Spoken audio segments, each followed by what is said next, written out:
cases. قبل ما نعمل الهاندز اون I brought for you some cases to apply the knowledge in practice قبل ما نعمل الهاندز اون. أنا اسمي دكتور حاتم سليمان، أنا بشتغل في رويال برومبتون وهيرفيلد هوسبيتال إن لندن. عندنا طبعا very briefly في الأول historically لما نبص على الميديسن والفيموس تكست بوكس هاريسون، كان في مقولة للأسف يعني أو مش للأسف لحسن الحظ ثبت إنها خاطئة، لأنه هو دكتور هاريسون قال في التسعينات إن lungs are major hindrance for the use of ultrasound and they are not suitable for ultrasound. يعني مقولة قوية جدا، بس طبعا ده كان درس إن إحنا نبقى humble ومتواضعين مع العلم، لأن في نفس الوقت اللي كان دكتور هاريسون بيقول ده، دانيال ليكتنستين وهو فرنسي anesthetist anesthesiologist كان بيقوم بأول ريسيرش يanalyze the artifacts of the chest generated by using ultrasound on the chest wall. And it's ironically at the same time that Dr. Harrison said the lungs are not suitable for ultrasound. And Daniel told us, no, it is suitable, you can use it. And that's the beginning of the ultrasound revolution. So if you go and try on PubMed, and this is back to 2022, so even a year back, you will see that if you write lung ultrasound in search, you will see how the number of publications increased over the years. It's a proper revolution.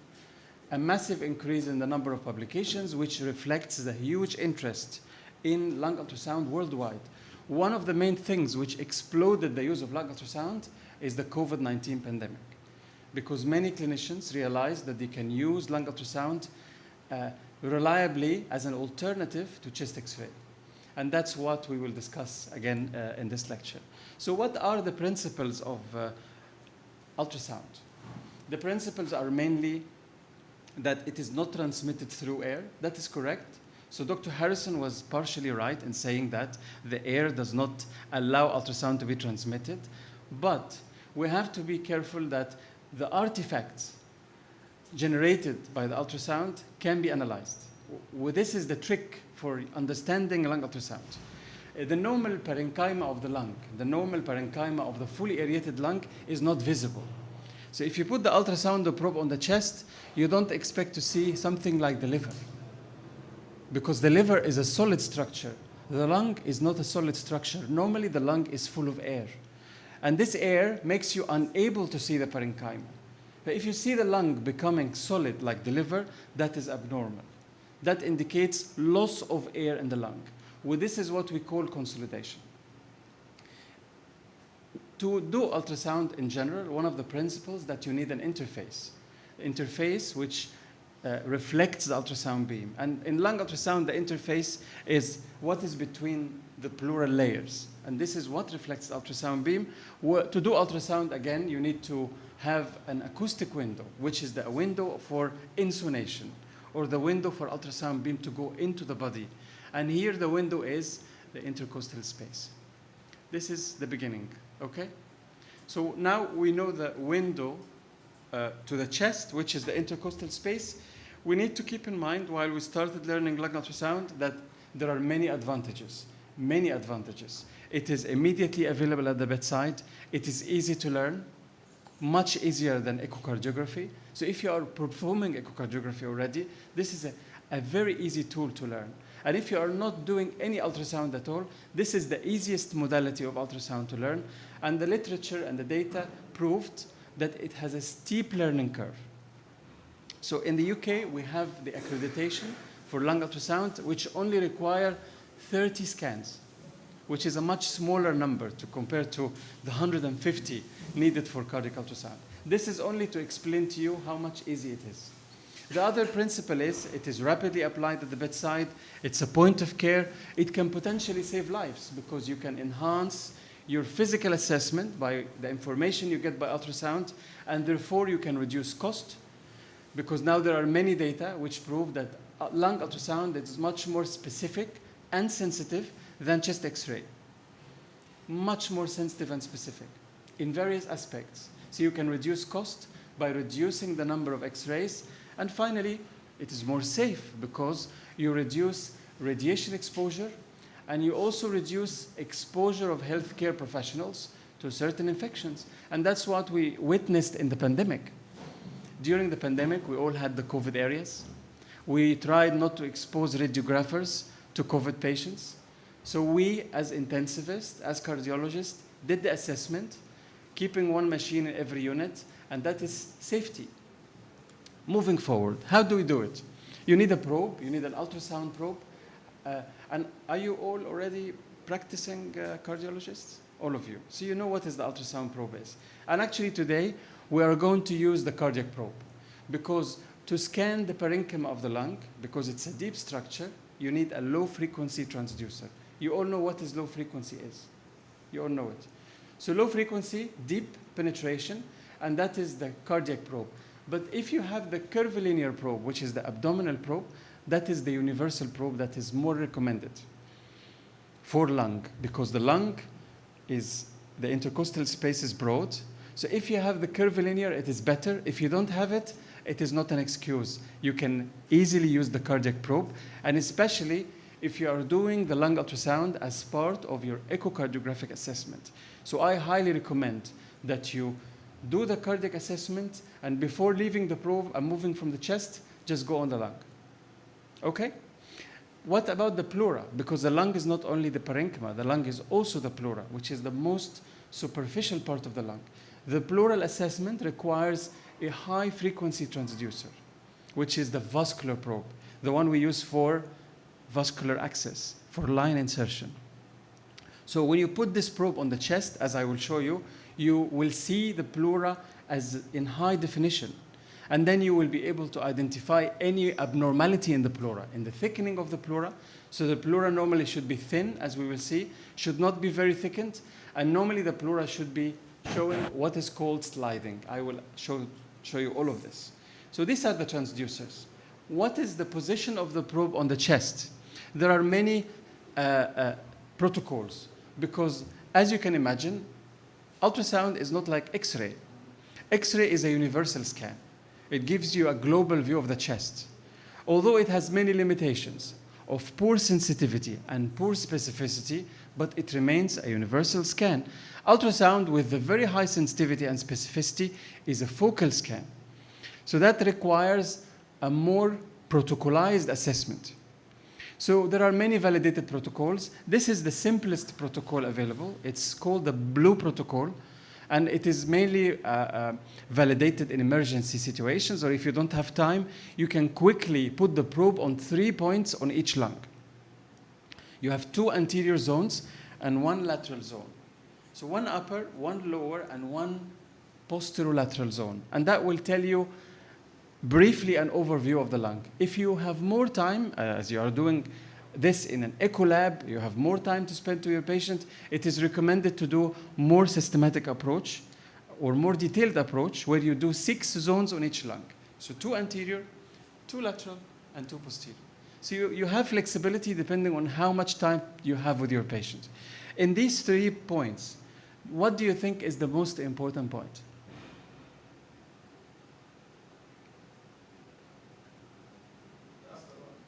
In someone who is supine and sleeping on his back, what do you think is the most important point? Posterior. Excellent. Why? Fluid, exactly, by gravity. So fluid and also consolidation. Once you learn ultrasound with me today, you will go back to the hospital, try to scan your patients in the hospital. I can assure you, you will see many of them having consolidation in the lung, undiagnosed. And many of them, because of being lying in bed, even if they are not in intensive care unit, especially elderly patients, they have this tendency to have collapse of the base of the lung. So this is the point about the posterior location. So now I know which probe to use. I know which position to put. Now, where to put the probe? Which direction of the orientation marker? You know, we have in every probe orientation marker, which directs me to know which is which on the screen, right? So there is an orientation marker. So if I am checking for pneumothorax, which is one of the things you can diagnose with ultrasound, you need to put the probe at the top of the chest, because air goes up and fluid goes down. So top of the chest An indicator of the probe will be towards the patient head. That's the starting point. Again, don't worry about this. We will do it together, and we will see the images. If I'm checking for effusion, where to put the probe? Pleural effusion? Yes, at the base, exactly, because fluid goes down by gravity. If I'm checking for consolidation, where do we put the probe? What do you think? Sorry? Yeah, different places, but where to start? Consolidation. Consolidation, same like effusion. It always starts at the base, unless you have trauma, local trauma. But usually atelectasis, effusion starts at the base. If I'm looking for congestion, I have to do all zones, of course. I mean, you will do all zones anyway.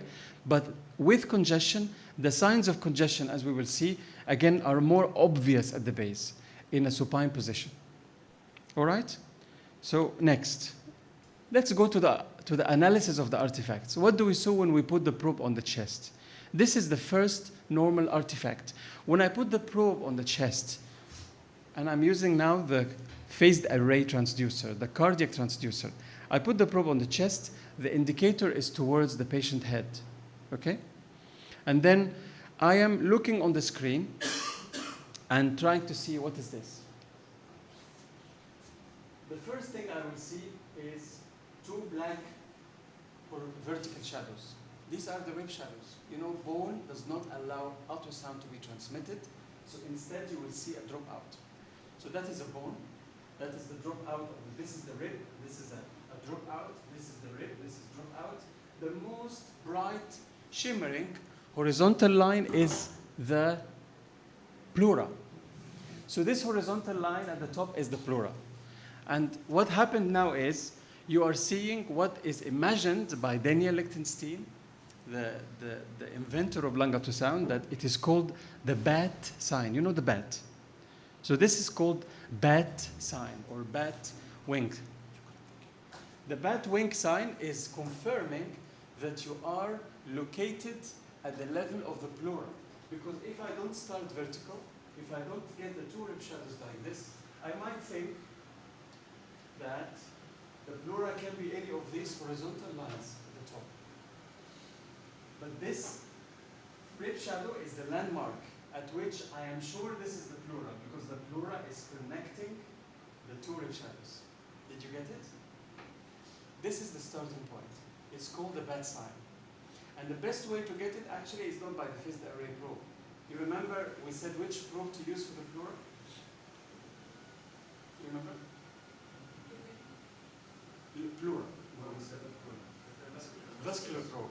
The best probe is the vascular probe. Well, actually, in this image, this is vascular probe. That's why you see the rectangular appearance of the image. So moving forward, now this is a phased array probe. You see the difference is deep. So the image is deep, the sector is not squared. And now this is what... these are videos, actually.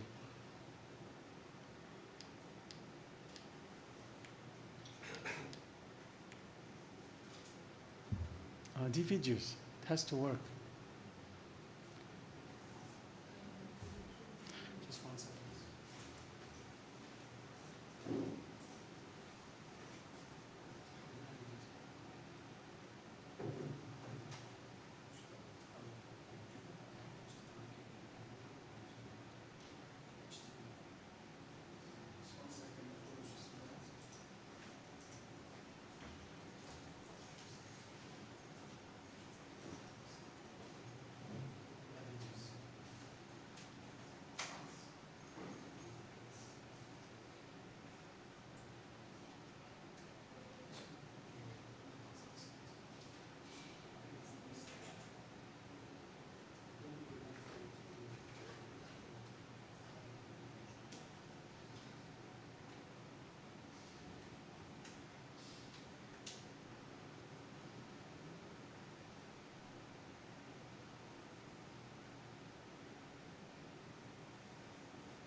So this is a phased array transducer. We are back.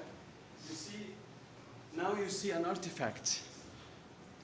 So can someone describe the artifact for me? How does it look like? What do you see?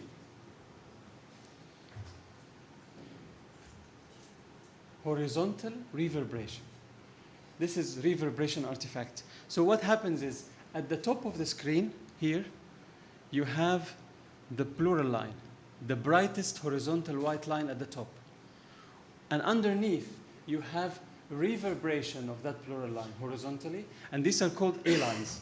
A lines are the foundation of lung ultrasound, and A lines indicate air. So A means air, and air means no fluid. So if you see only A lines like this, that means your lungs are dry. And this is much, much, much more accurate than clinical assessment, much more accurate than X-ray, than symptoms and auscultation. But also you can see A lines in pneumothorax. But forget about pneumothorax now. I don't want to confuse you. I am focusing on congestion and heart failure. So these are the A lines. This is a different artifact, and that's called B line. So we started with A, horizontal, and then you have vertical artifact called B lines, and B lines indicate fluid. I'm not talking about fluid in the pleural. I'm talking about fluid inside the tissue of the lung. That is congestion. And that is what you exactly see in a congested patient. Again, at the top, you are seeing a pleura that is looking thin. The normal pleura looks like that, thin, not thickened, not irregular, because if the pleura is thickened and irregular, that is abnormal, and this is what we see in infection, in pneumonia. But this pleura is absolutely normal. This is how it looks like. And from this pleura, you have vertical lines. We call it laser-like beams. And these laser-like beams start from the pleural line and go all the way to the far field. And what is more useful and interesting, that the bigger the number of B lines, the worse the congestion. So there is a strong correlation between the number of B lines and the degree of congestion in heart failure. And there are many data now that explains and validates using lung ultrasound to diagnose heart failure, to prognosticate, to risk stratify, and to assess outcome, and to triage patients. So these are the B lines. The main thing about the B lines is that when they grow in number, they hide the A lines. Because remember, it started with A lines, right? And when you see initially 1 or 2 B lines, that is normal. So you can have up to 2 individual isolated B lines in one intercostal space. That is normal. So to identify them as abnormal, they have to be 3 or more. Of course, if I ask you how many of these, there's a lot of them. So that's abnormal, definitely. And the higher the amount of B lines, the worse the congestion. And now we have 2 different grades of congestion. The early congestion is called interstitial congestion, where the fluid is in the interstitium of the lung, not yet flooded in the alveoli.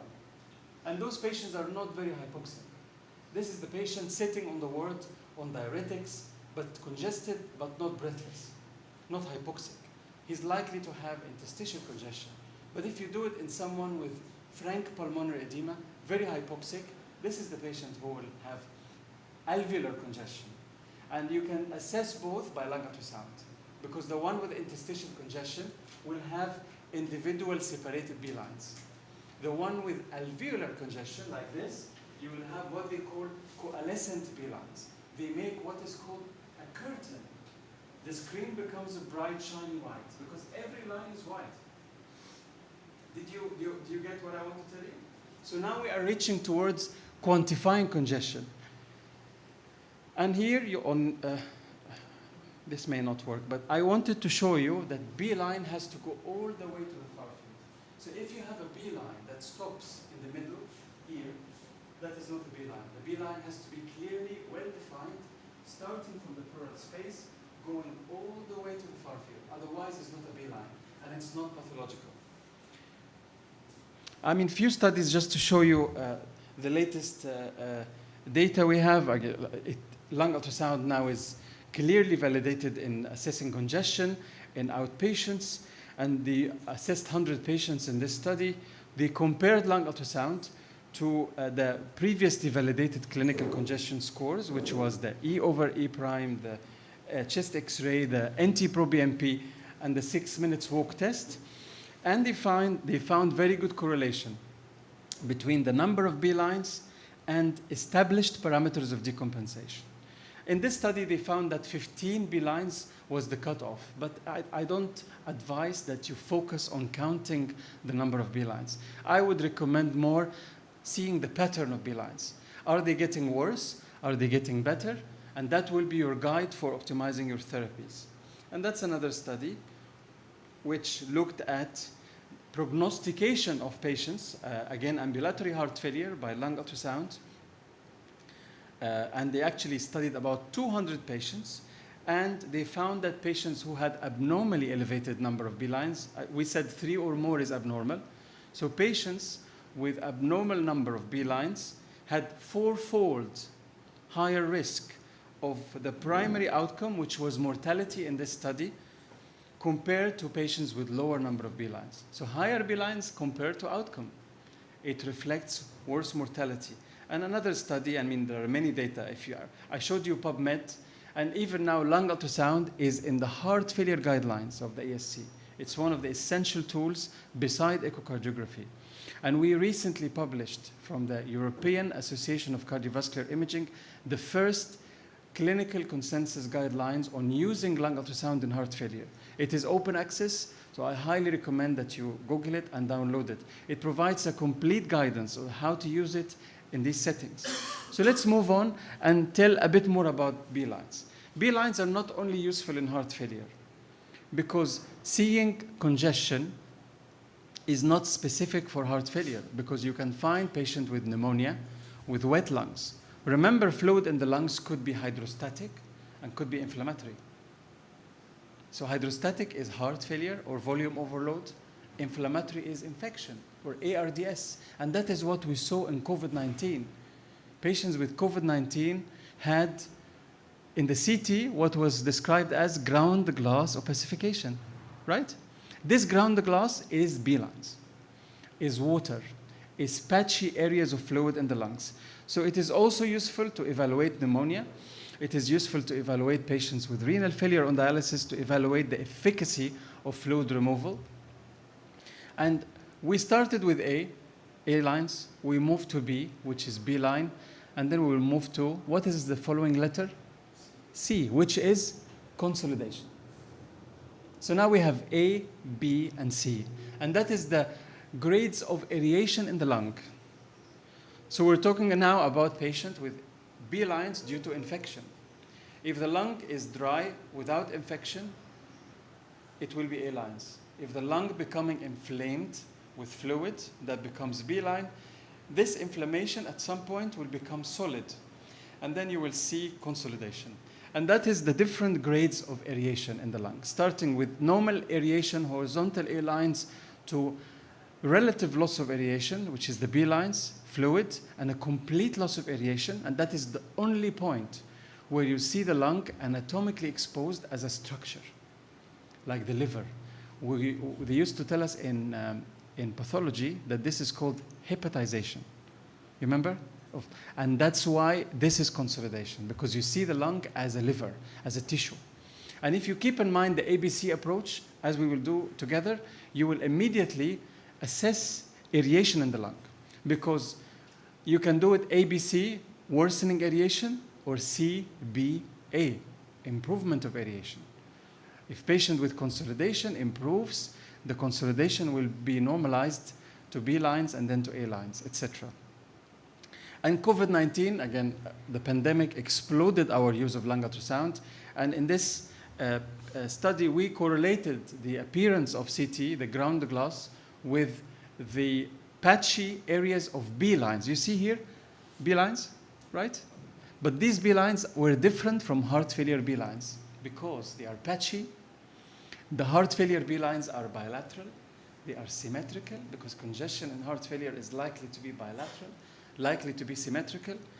The B lines in pneumonia and ARDS are patchy, and most importantly, the pleura is abnormal. Because if you have infection or inflammation, the pleura must be abnormal. It will not be thin. It will be thick, irregular, and actually this is a pleura. Do you see this? This is a pleura seen by the linear probe, the vascular probe. How does it look like? Is it thin and normal and regular? It is irregular, and you see this is called subpleural consolidation. And this is a hallmark of pneumonia. If you see this subpleural consolidation, that is a hallmark of pneumonia, and it was seen very commonly in patients with COVID-19. COVID-19 did not cause the full-blown ARDS. You all managed patients with COVID-19, right? They were not the patients with full-blown ARDS. Like when you put the ultrasound probe on them, you did not see consolidation everywhere. No, you see B lines, patchy B lines. So it was that patchy areas of fluid in the lungs due to the inflammation. And that is what I was just saying, the differences between ARDS and cardiogenic pulmonary edema, and that's one of the useful features of lung ultrasound. Looking at the pleura, pleura is normally thin in heart failure, thick, irregular in pneumonia, ARDS. In heart failure, the B lines will be bilateral, will be symmetrical. In pneumonia, the B lines will be patchy, asymmetrical. And in between these patchy B lines, you will see areas of A lines. And that is called spared areas. And that is very important in pneumonia, seeing the spared areas of A lines in between patchy areas of B lines. I think this is the beginning, the first half. Again, many benefits during COVID-19. We used it for triaging patients, risk stratifying, prognostication, and the same applies for heart failure. Exactly the same applies for heart failure, and this is what the guidelines tell us. Use it to assess therapy and to optimize doses of heart failure medications, diuretics, according to the number and the appearance of B lines. I think I am done with the first half. Maybe before finishing, I'll just show you the first something. So B lines, at the beginning of the talk, I said it is more accurate than X-ray. And it's even more accurate than auscultation. It is more accurate than symptoms. And this is an example. This was a case in the United States, presented to the emergency department, was a young guy in his early 40s, no past medical history, presented to the emergency department only with mild shortness of breath. His ECG was normal, was unremarkable. And the clinician initially wanted to discharge him, but someone said, let's do lung ultrasound, because he was slightly breathless. And I can tell you, lung ultrasound saved his life. Why? Because once the emergency physician put the ultrasound, he saw B lines everywhere, heart failure B lines. And ECG was normal. So they looked into the heart. They found evidence of diastolic dysfunction. They took him to the cath lab because they suspected very high left ventricular end diastolic pressure because of that very big number of B lines. The guy had a critical left main disease, was 95% left main. So they did immediate revascularization. And when they measured the LV-EDP in cath lab, it was 39 or 40. So the B lines were picked up early by ultrasound in someone who only had mild shortness of breath. And the message here is B lines can be detected early before hypoxia. And now they use it as part of the dobutamine stress testing. So if you see stress B lines when you put your patient on the treadmill or you give them dobutamine, that is an early indicator of congestion, much earlier before you see congestion on X-ray, before you hear it on auscultation, or before you see the patient complaining of symptoms. And that is the final one, which if you do echocardiography, augment it with lung ultrasound. Lung ultrasound alone is not enough to assess heart disease, but it is definitely a useful add-on to echocardiography. So doing echo, and don't finish before looking at the lungs, because when you add lung ultrasound data to echocardiographic evaluation, you can evaluate different types of shock, for example. And these are 4 different cases of shock. The one at the top, patient with septic shock. The heart was hyperdynamic because of sepsis. Clearly, the patient had big consolidation in the lung, and the patient had preserved end diastolic volume of the left ventricle. B, the second one, patient was congested, was heart failure, severely impaired left ventricular systolic function. Patient had dilated IVC, non-collapsible, and you see the B lines. C was a patient with obstructive shock. You see the D-shaped ventricle with RV dilatation, pressure overload, A lines on the chest because in pulmonary embolism, lungs are dry. And patient had a clot in the common femoral vein, a DVT. And finally, patient with hypovolemic shock after trauma. You are seeing here a heart that is small, empty. It is hypercontractile with which lines? Excellent. You're masters now of lung research. A lines, and finally the IVC is collapsed and not dilated. And that is the integration of lung ultrasound with echocardiography. Before we finish this part, I would like to quickly tell you limitations. Nothing in the world of medicine is perfect. So knowing the limitations is important, so we practice that safely at the bedside. As we said at the beginning, this is a regional scan, so it's not a global scan. So the more zones you will assess, the more accurate data you will get. But this should not stop you from doing it. Even if you do 3 zones, better than nothing. I can assure you, you will get plenty of information by only putting the probe on 3 zones, 2 anterior and 1 lateral. That's number 1. Know the limitation. So it's a focal scan, have a protocol at the bedside. It needs training, and that's why we are doing this today. So training and starting practice at the bedside with echocardiography. If you have pathology very deep in the lung, you might miss it with lung ultrasound. So this is not a diagnostic ultrasound. This is an assessment ultrasound. So we are not aiming to write a report and say this is diagnosis. No, this is not a diagnosis. This is assessment at the point of care. And finally, use it within the clinical context. For those who just arrived, welcome to the workshop.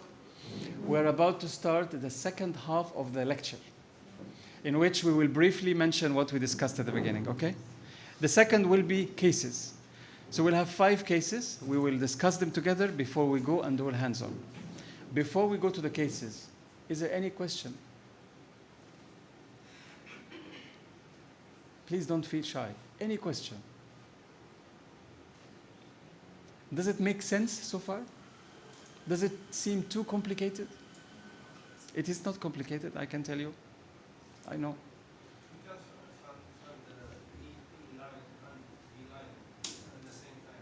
Of course. Yeah, actually it's a transition. So the normal aeration, horizontal A lines, and then when the B lines start to appear initially, you will still see A lines underneath. Until one point when you have many, many B lines, the A lines will disappear. So it's a transition. You can definitely see B lines with A lines in the background, as we will see together in the cases. And in the cases, we will show you examples of consolidation as well. We have not seen full-blown consolidation yet. Okay? Can we get the second lecture, please?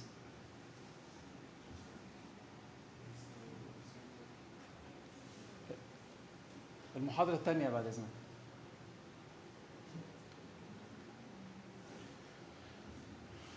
كيف الحال؟ تمام. المحاضرة الثانية سوري.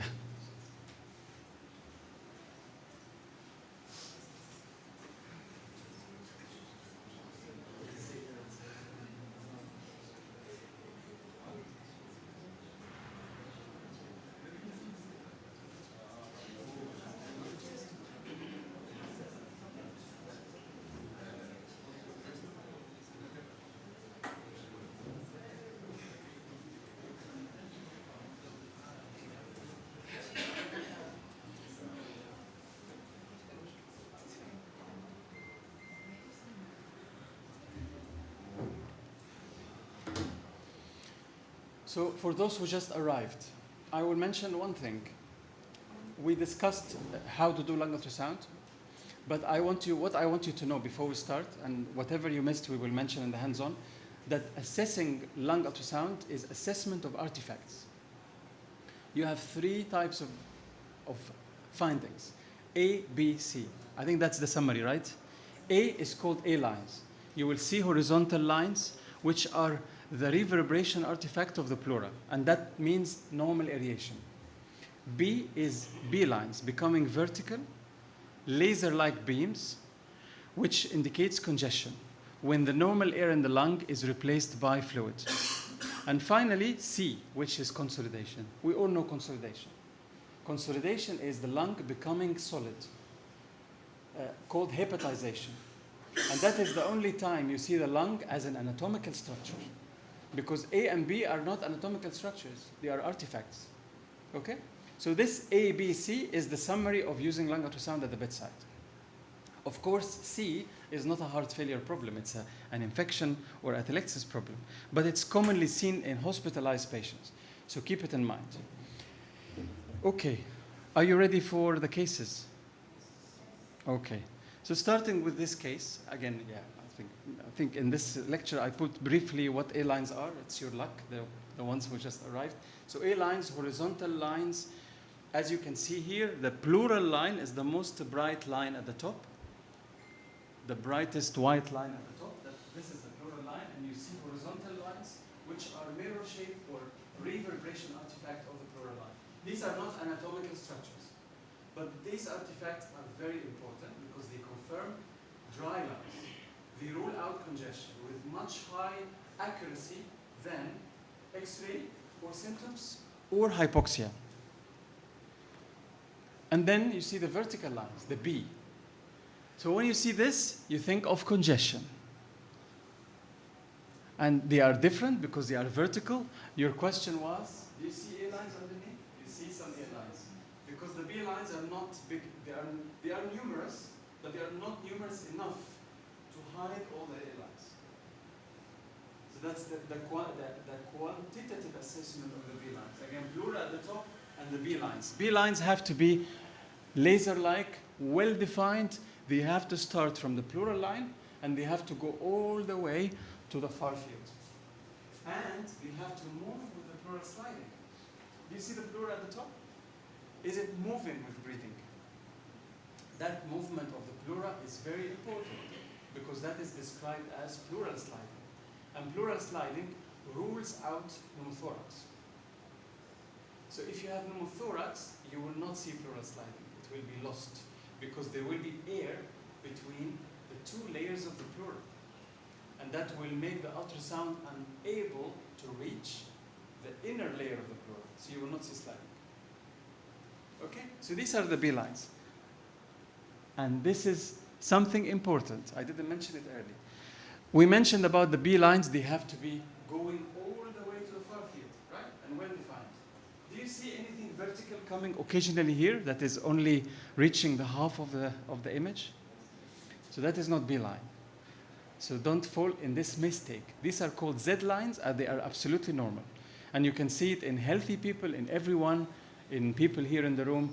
That is not B line. Always remember that the B lines look like this.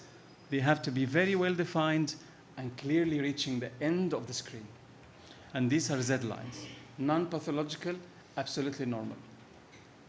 And that is the quantification of congestion, the assessment of the degree of congestion. Before looking at the vertical lines, you see that the higher the congestion, the whiter the screen. So at the top left, this is a patient who has minimal congestion. You see the B lines only coming in one area, focal area, and the rest is A lines or dry. But with rising congestion, you see more number of B lines and brighter screen, because a single B line is laser-like bright, like the sun ray. So the bigger the number of B lines, the brighter the screen becomes. You see the two images at the bottom? Brighter. Brighter because of these vertical lines. Of course, at the top, this is early congestion, and this is late severe congestion. And as I mentioned earlier, you have two different grades of congestion physiologically. The early congestion is interstitial congestion, where the fluid is in the interstitium of the lung, but not yet flooded in the alveoli. And this is the patient you see in the ambulatory heart failure clinic on the ward, not breathless, but has some B lines and will need some optimization by diuretics, and not hypoxic.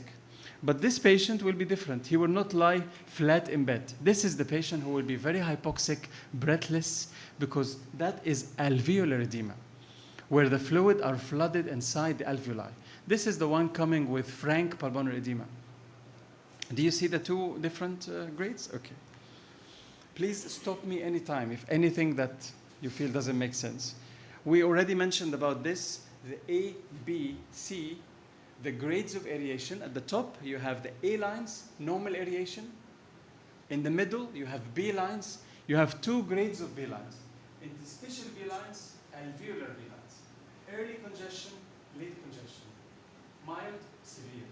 And finally, again, this is not congestion, this is consolidation, but it's only to tell you what happens if the fluid in the lung is replaced by tissue. You will see that. So now the position of the probe is in the mid-axillary line. And this is one of the most important points in the 3 points that I mentioned earlier.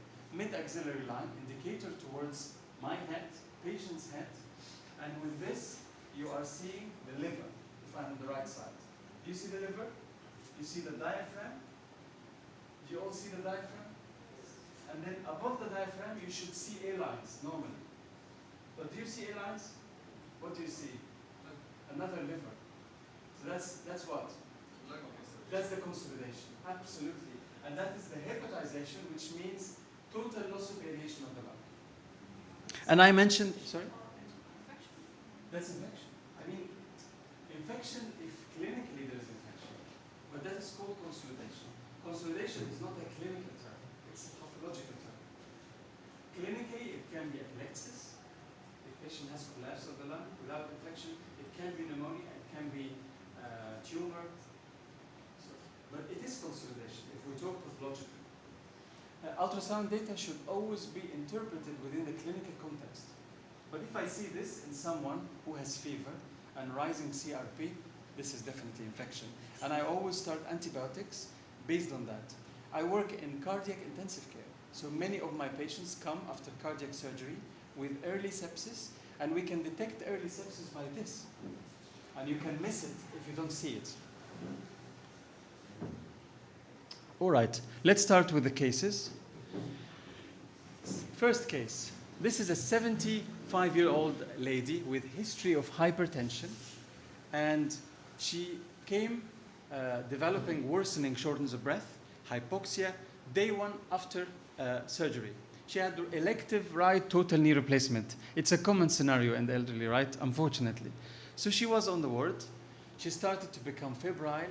She started to have hypotension. She started to have hypoxia. So we started giving her oxygen and always thinking, why? If you have dyspnea or hypotension, always think of ultrasound. So why is she dyspneic? Is it congestion? Is it infection? Is it atelectasis? After surgery, anything can happen. She might have been given lots of fluid, became congested. She might have had infection. So we started with cardiac ultrasound, usual, focused echo, and IVC small collapsed, and apical 4-chamber view. What do you think? Seems okay.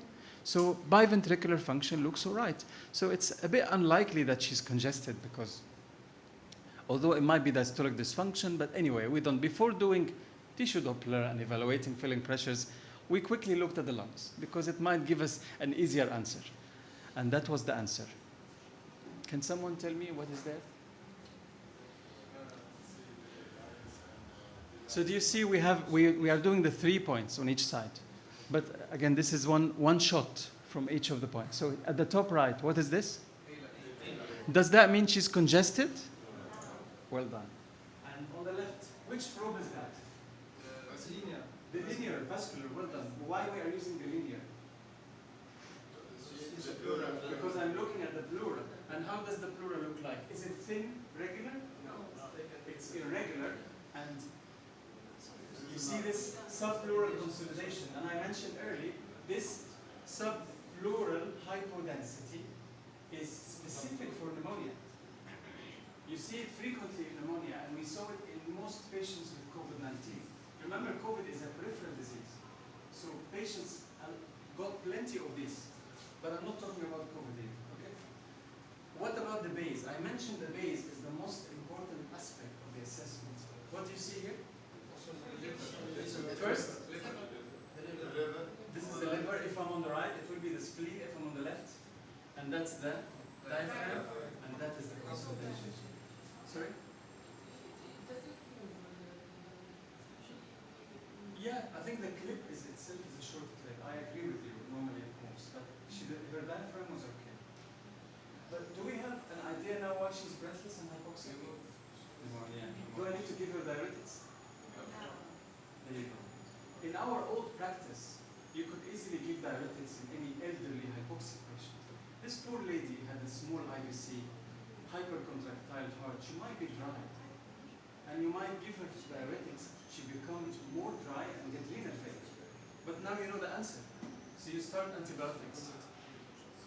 And again, while we are preparing and asking the nurse to prescribe, to get the antibiotic, we got the blood results. She had leukocytosis, CRP was high, procalcitonin was high, but unfortunately she was elderly, poor cardiovascular and respiratory reserve. This is the X-ray. Again, what will the X-ray tell us?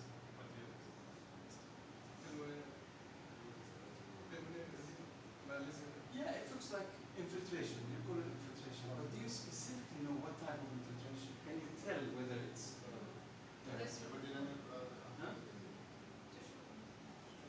Yeah, the problem in X-ray that it doesn't tell me what is there. It can tell me the global picture of whether they are infiltrated or not. But it doesn't tell me if there is infusion, if there is conservation or congestion. Anyway, she became more hypoxic, unfortunately. She deteriorated and she required intubation. And we groaned her, flipped her, so we can try to improve the oxygenation. And we repeated the lung ultrasound. We were doing lung ultrasound twice a day for this lady. Once in the morning and once in the evening. Can someone tell me what is there on your left-hand side at the top? B lines. She had A lines before, remember? Yes. Now she has B lines. What is there on the other side? B lines. What's there at the bottom? Consolidation. So it's an ARDS picture really, right? Yes. And a bit of, because she has bilateral B lines, she might have developed congestion as well. Remember that both can happen. You can see patients with pneumonia, ARDS, and also congested. The clue here will be the pleura. If the pleura is irregular, thickened, that is ARDS. And the B lines will be patchy. Another thing about consolidation, there is something in this consolidation. Does it look exactly like liver or different? Why different? What is different in the picture? Liver is homogeneous, all gray. But here you have area that is very bright, very white, an area that is very black. This is called air bronchogram. Air bronchogram. And what happens is, the white is air inside the bronchi. The black is fluid. And that appearance of the air bronchogram is what defines consolidation. So you have two types of bronchogram. I don't want to complicate it for you, but this is important. Two types of bronchograms on lung ultrasound. Static air bronchogram, not moving. Dynamic air bronchogram. Can you see that? You see that air bronchogram moving in and out, breathing? The static air bronchogram is likely athletics, collapse. Dynamic air bronchogram is 90% pneumonia. And that's the message. So if you see dynamic air bronchogram, it happens in pneumonia, not athletics. But this is most likely athletics. So how many information you can get by just putting the probe on the chest? Okay, so the lady has ARDS, and anyway, I want to tell you that she recovered. She was put on ECMO, and she had multiple bronchoscopies, and she responded to antibiotics, and thank God, she recovered. The second case. Any question before we move on to the second case?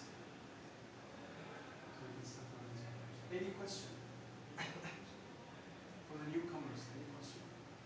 I hope you were able to catch up. Are the newcomers all cardiologists as well? Imagers, all echo? So second case, ready? So second case is 86-year-old lady had recently a metallic mitral valve replacement a few days ago. And again, shortness of breath. So shortness of breath, again, increasing oxygen requirement, the same question. Why is she hypoxic? Why is she dyspneic? Is it congestion? Is it consolidation? We don't know. We did the X-ray. We did an echo, bedside echo. Echo was fine. Preserved by ventricular function. And what is there in the X-ray? Did the X-ray tell me something specific? Maybe there's some opacity at the base, especially the right base. Someone might tell me it's consolidation. Other might tell me it's effusion. Other might tell me both. I cannot tell precisely based on X-ray. So that's why my team did ultrasound. And look at the clarity of the image. At the top, what do you see there? Any congestion there? No congestion. No congestion. Excellent. The A-lines. And at the bottom, what do you see? Pleural effusion. And you see atelectasis. You see that? Is it the same as the air bronchogram that we saw? So if you don't see that air bronchogram, it means atelectasis. Collapse. Especially if you see a lot of fluid around it. Because that becomes compressive atelectasis by the pleural effusion. And actually, she has it bilaterally. So even that on the right side, she has bilateral pleural effusion and bilateral atelectasis. We can give her diuretics for the effusion, because that might be an indicator of heart failure, even if she's not congested in the lungs. And of course, giving her physiotherapy to mobilize her, to breathing exercises. But I think we understand why she's hypoxic now. Next case, 68-year-old gentleman, history of hypertension, diabetes, coronary artery disease, had recent aortic endovascular surgery. He had a big amount of blood loss intraoperatively, 1.5 liters of blood loss, required transfusion. And while the anesthetist in theater, he tried to help the patient by giving her more PEEP and giving more fluids and vasopressors, because the patient became hypoxic and shocked.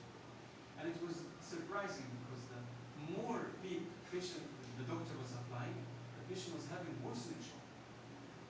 What's going on? Initially ECG. There is some ischemic changes. Inferior ischemia, ST segment elevation. You agree? Some reciprocal depression in the anterior leads. And AF. So it could be cardiac. The ECG triggered the anesthetist to think of a cardiac cause. So it might be cardiogenic shock. So he kept giving more inotropes. But then someone said, let's do lung ultrasound. And that's what they saw. Let's look at the left, at your right-hand side first. This is which probe? The vascular. You see the image on the screen. That's the vascular probe. And it's a rectangle. So the pleura is moving. That is the pleural sliding that we mentioned is normally seen. If you see pleural sliding, you rule out pneumothorax by 100% sensitivity. So here, there is pleural sliding, you see it? And here, there is pleural sliding. Right? You all agree? Yes. What about here? Do you see pleural sliding all over the pleura? Do you see absence of sliding or part sliding and part not sliding? Excellent. This is called lung point. If you see lung point, which is area sliding and area not sliding, that is the most specific sign for pneumothorax. And here, no sliding at all. So that gentleman had tension pneumothorax. And that's why the doctor was increasing the PEEP on the ventilator. The patient was getting worse. And confirmed by M mode. That was confirmed by M mode because when you see the sliding and apply M mode, the pattern described is called seashore sign. Seashore. Because the chest wall will appear as waves. The pleura will be the very bright line, which will be the breaker of the beach or the seashore. And finally, the sand, which will be the lung parenchyma here on your right-hand side. You see the sand? The heterogeneous pattern. This is called seashore sign. If you have lots of sliding, the pattern will be different. You will see barcode or stratosphere sign, which is only repetition of the chest wall. If you have air between the visceral and parietal pleura, you will not be able to see the sand. So you will see repetition of the chest wall lines. And that's what is the barcode. And that is confirmation of loss of sliding. And this is not very relevant now, because in the latest guidelines, this will be removed. So it's mainly the 2D assessment of the lung point as a specific sign for pneumothorax. And that's why the patient got pneumothorax, because the anesthetist put a subclavian line without ultrasound. So back to the use of ultrasound. And finally, I think maybe the last case. Before moving to this case, any question?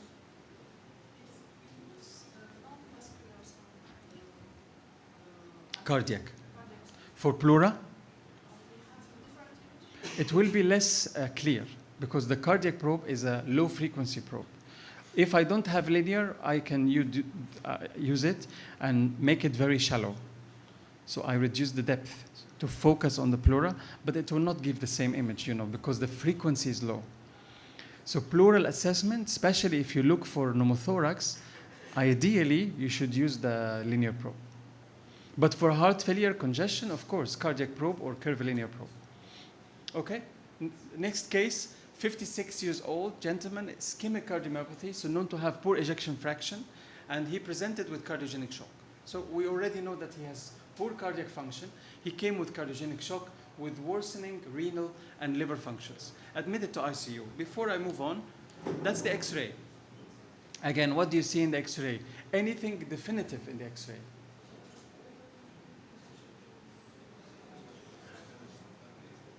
Nothing definitive. So maybe some opacity at the lower base, maybe the left base is not open enough, right? But is it effusion? Is it consolidation? Do we know? I don't know. I cannot tell without putting ultrasound. But we started with cardiac ultrasound in this patient because he's cardiac. We wanted to assess filling pressures and assess cardiac output. So we did LVOT VTI at the top. It was low.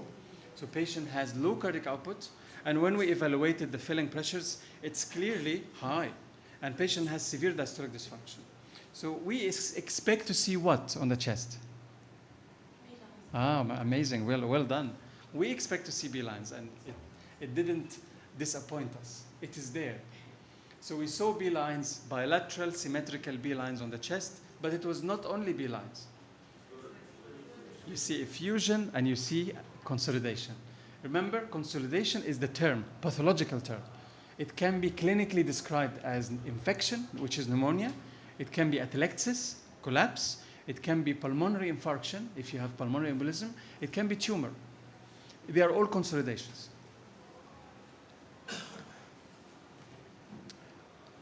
Okay?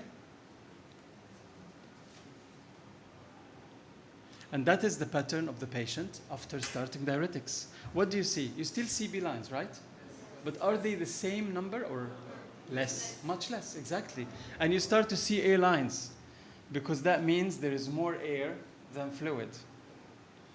So less B lines and more appearance of the A lines. So that's response. And finally, patient at one point required kidney hemofiltration for the kidney.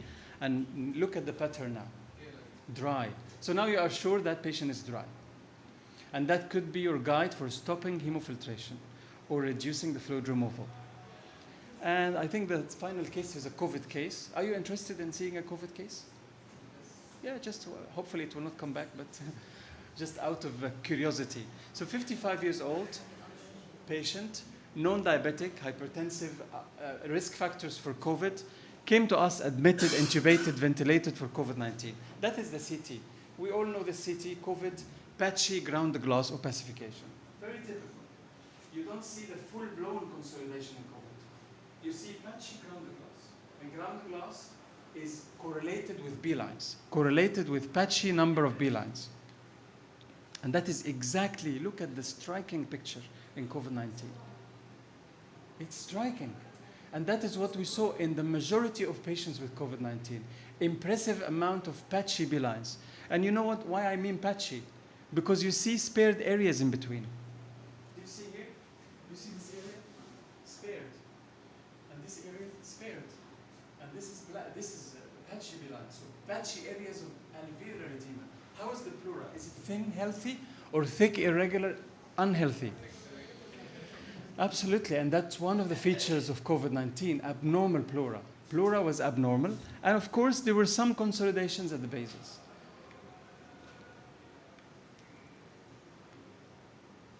And using linear probe in these patients also showed striking features. Look at the pleura, linear probe. What do you see? Is it small or big? It's big, and I tell you something interesting. Some described these big, wedge-shaped consolidations as pulmonary infarction. We know that patients with COVID had thrombophilia, and many of them had PEs. And some argue that this could be the pulmonary wedge-shaped infarction in patients with COVID-19. You see how big it is? It is massive. It is massive. And that's one of the features of ARDS in general, but we saw it very frequently. You want to take a picture, sorry? We saw it very frequently in COVID-19. This is the one.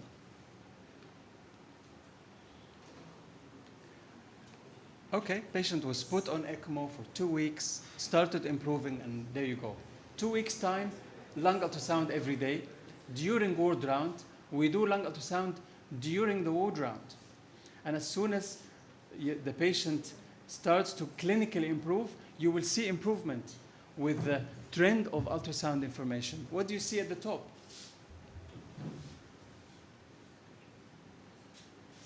What do you see at the top? A lines, excellent.